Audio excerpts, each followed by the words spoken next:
תחום האיפור הקבוע המופלא מתחדש ומתקדם כל הזמן, וזו הסיבה שאנו, טכנאיות האיפור הקבוע, צריכות וחייבות לפנות את הזמן מהעבודה היומיומית ולהשתלב בהדרכות מקצועיות המקנות לנו את הידע והניסיון.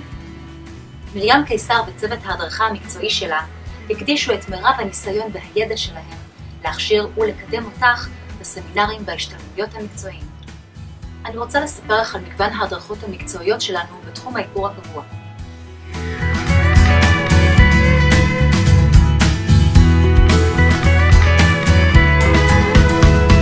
השתלמות מקצועית זו מיועדת לטכנאית איפור קבוע מנוסה המעוניינת להרחיב את אופקיה ולתת מענה ללקוחות בתחום המדיקלי.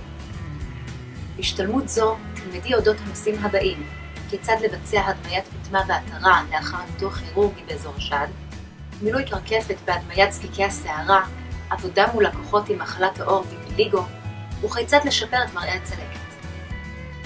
אנו נזכור ביחד מהם הכללים לעבודה. תלמדי כיצד לסרטט את האזור, מהי המחט והצבע המתאימים לטיפולים, טכניקת עבודה מיוחדת להחדרת הצבע להדמיית תלת מימד, והוראות ללקוחה לאחר הטיפולים השונים.